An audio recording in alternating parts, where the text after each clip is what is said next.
Okay, so Huevos Rancheros, that came from just sitting in the car one day, and our good friend George Hook, he's going crazy. He's over for the elections. He's talking to the shock jock Michael Graham. Michael Graham's having breakfast across the table from him, and George is like going, "It's a mess. What are you eating?" And the two of them are arguing.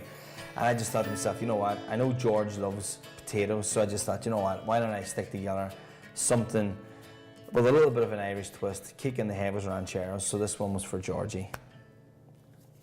Okay, so to kick this off, first thing you want to be doing is peeling the chorizo. It's a tiny little film. It's going to be on there. Take the chorizo straight from the fridge. It's going to be a lot colder and thus a lot easier to work with. And then you just want to slice it on the bias. It's just going to give you a slightly longer slice as opposed to coming straight down. And again, when it comes to the finished dish, that's exactly what you're going to want to be looking for. Okay, it's just a bias slice, nice and long, and it'll catch some of the other ingredients. Okay. So set that aside. Pan on, getting hot, always essential. And then we'll move on to the baby potatoes. Most of these I've cut already. So the key thing with this here, just into a pot, cold water, a little bit of salt, and you want to boil them just until a cocktail stick just goes through them with a slight little bit of resistance. Okay. So some of the larger ones, we're going to slice them up like so.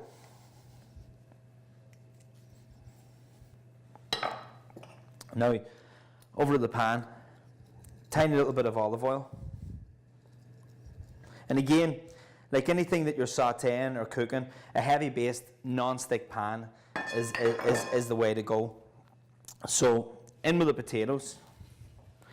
And again, like we said earlier, not traditional for a Huevos Rancheros, but again, it adds that little Irish twist to it, you know. Straight to seasoning. A little bit of fine rock salt,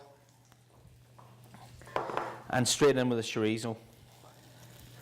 Okay, now you want to just go with a small little bit of olive oil because you're always going to get a little bit of rendering of fat from any sausage, and in particular this one. Okay, so you don't want to have too much excess fat. And again, if you're going to have a slight little bit of discoloration there, that's just coming from the chorizo, and that's fine. It's just all flavor. It's no problem whatsoever.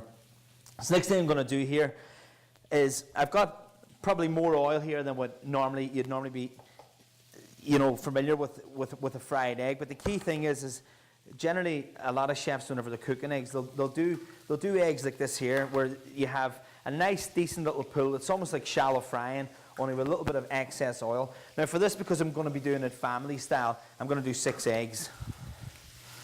And what we'll do is we'll just leave that on a low heat, and hopefully by the end of it, it'll be coming right up to the top, and we're going to touch it up with oil right towards the end. So just give the potatoes and the chorizo a little bit of a toss. Add in some ground white pepper. So now, over to the peppers. Cut off the top, right down with the sides, and then just discard the cap and the base. I would say one green pepper and 1 red is ideal for this. You can add more if you want, but it's going to be more than enough. There's a fair whack of ingredients here with the potatoes and everything else going on. So for these, good sharp knife. So the chorizo and the potato, again, you want to keep revisiting. I'm going to turn that down to a slight lower heat. Okay, you want to hear the sizzle all the time. You want it to be at that temperature all the time. And again, just being aware of the eggs.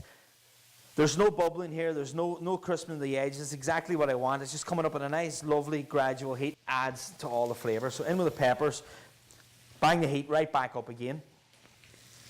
Now I'm not going to add any more seasoning just yet until such a time as we have the sauce in here. Next thing into there then, a little bit of jalapeno. And this is where the whole South American flavors coming into this dish now. Between the sausages and now the heat with the chorizo. And we're going to take a little bit of red chili. I'm just going to use a quarter of a red chili. I'm not hugely fond of spice or too much spice. It's just basically 1 to 1.5 inches going into a red chili. Take it out. I'm just going to scrape away the seeds. There can be an awful lot of heat in the seed. So again, just take away that little bit of excess. We'll get rid of that. And then just a nice little bit of julienne of that. Cut it up nice and small. So a little goes a long way then whenever it comes into the pan. You don't want to be having that whole piece of chili, cut it up into 4 or 5 pieces. It's not going to resonate all the way through the dish, and in turn, you're not going to get equal measure of heat from start to finish. Okay. Next, then I have just about a tin of chopped tomatoes here, about 400 grams thereabouts. We're going to drop it in. That's just one little tin. For the 6 people which I'm doing this for, it's more than enough. I'd say you just really want, what you really want there is just a sauce binder per se, okay? So that's lovely. I can really feel the heat now coming off of that. I'm going to turn up the eggs. And our next pan we're going to get on here. I'm going to turn this on right now. I want to get heat in this. And again, I'm using a heavy-based non-stick pan here, and this is essential. Again, if you have a grill in the house or an oven, you can do this in the oven, and this is going to be for the flour tortillas, okay? So the first one we'll put on here, put them in the microwave for 10 seconds, or what I prefer to do is just into a non-stick pan, no oil, nothing, and basically just incorporate heat into them. So the eggs here now, I'm starting to get a wee bit more heat into the oil, and what I want to do here is just to make sure that they're cooked, as I'm just going to baste a little bit of the oil over the top of the egg. But again, the whole part of this dish is like anything, is having the egg yolk runny and coming right over the potatoes. And that's lovely. And we'll leave it at that. I'm just going to turn that off now. There's enough heat going on there now. So this one's ready. So I'm going to do now is actually I'm just going to rock through all 6 of them. Just going to take our serving tray, take it right over here. I'm just going to repeat the process with all 6 of these. Just going to turn that off now. We'll finish up our last 2 tortillas.